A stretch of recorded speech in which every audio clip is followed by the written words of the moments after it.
ناظرین، بہار کا موسم آتے ہی ڈیرہ اسماعیل خان کے موسمی تہوار اور میلے ٹھیلے جو ہے یہ چمک اٹھتے تھے اور لوگوں کے اندر ایک جوش و خروش اور ان کے اندر شمولیت کا ایک جذبہ جو ہے وہ توانا ہو کر ابھرتا تھا۔ لیکن بدقسمتی سے پچھلے 10-15 سالوں کے اندر جب دہشت گردی کی لہریں جہاں سے اٹھیں تو اس قسم کے تمام تہوار جو ہے یا ختم ہو گئے ہیں یا معدوم ہو گئے ہیں۔ جیسے کالو کلندر کا میلہ تھا، بڑا شاندار میلہ ہوا کرتا تھا دامان کا،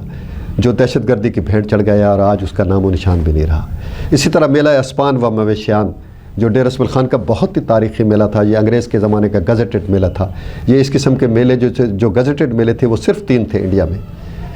ایک لاہور کا میلہ مویشیان و اسپان جسے جشن بہارا کہتے ہیں، ایک ڈیرہ اسماعیل خان کا میلہ مویشیان و اسپان، اور دوسرا سبی بلوچستان کے اندر میلہ مویشیان و اسپان ہوا کرتا تھا۔ لاہور اور سبی کے جو میلے ہیں وہ بدستور اسی طرح اپنی سیکوینس کے ساتھ جو ہے وقت کے ساتھ اسی طرح چلتے آ رہے ہیں، آج تک ان میں کبھی کوئی تعطل پیدا نہیں ہوا۔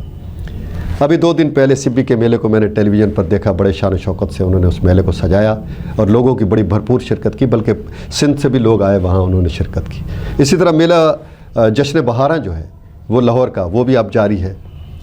وہاں یہ اعتراض اٹھایا گیا ہے لاہور کے اندر بھی کہ گورنمنٹ کے پاس تو پیسے نہیں ہیں اور میلوں ٹھیلوں کے لیے پیسے کہاں سے آ گئے۔ تو وہاں کا جو وزیر ثقافت ہے یا جو متعلقہ لوگ ہیں انہوں نے ان کو بتایا کہ اس میلے کے لیے ہمیں فنڈنگ جو ہے وہ مختلف بینکس کر رہے ہیں۔ تو ڈیرہ اسماعیل خان میں بھی یہ میلہ جو ہے میلہ مویشیان اس کو ہونا چاہیے، اور تاکہ لوگ جو ہے وہ نارملائز ہو، سوسائٹی نارملائز ہو اور لوگوں کے کیتھارسس ہو۔ یہ میلے ٹھیلے جو ہے اور اس قسم کے تفریحی پروگرامات جو ہے یہ سوسائٹی کو ریگولیٹ کرتے ہیں، نارملائز کرتے ہیں، اور لوگوں کی معیشت جو ہے بہتر ہوتی ہے۔ اس سے باہر سے لوگ آتے ہیں، خرید و فروخت کرتے ہیں، کھاتے ہیں، پیتے ہیں، تو اس سے جو ہے علاقائی جو معیشت ہے اس کو بھی فائدہ ملتا ہے، اور ایک قسم کی کراس سیکشن ہوتا ہے، لوگوں کو تہذیبی تنوع جو ہے پیدا ہوتا ہے۔ تو ان کو ہونا چاہیے تھے، لیکن بدقسمتی سے یہاں نہیں ہو رہا۔ پچھلی گورنمنٹ جو ہے اس کی اس مسائل کو میں اپریشیٹ کروں گا۔ پی ٹی آئی کی گورنمنٹ جو ہے وہ 3-4 سال 5 سال جو جہاں عالمی لیول کی ایک جیپ ریلی درجات تہوار کے نام سے انہوں نے منعقد کی تھی، اور یہ بہت اچھا اور بڑا اسٹیبلش جو ہے یہ ورژن تھا ہماری تہذیب اور ثقافت کا۔ اس کو اسی طرح تسلسل سے جاری رہنا چاہیے تھا، اس کو مینٹین رکھا جانا چاہیے تھا، لیکن بدقسمتی سے جو عبوری حکومت آئی ہے، نگراں گورنمنٹ آئی ہے، اس نے اس پر قدغن لگا دی ہے اور جواز یہ دیا ہے کہ ہمارے پاس تو جی پیسے نہیں ہیں، امن امان کی صورتحال خراب ہے۔ اس قسم کے لیم ایکسکیوزز جو ہے وہ ہمارے تہذیبی اور تمدنی جو اقدار ہے اس کو ہمیشہ ڈیمیج کرتی ہیں۔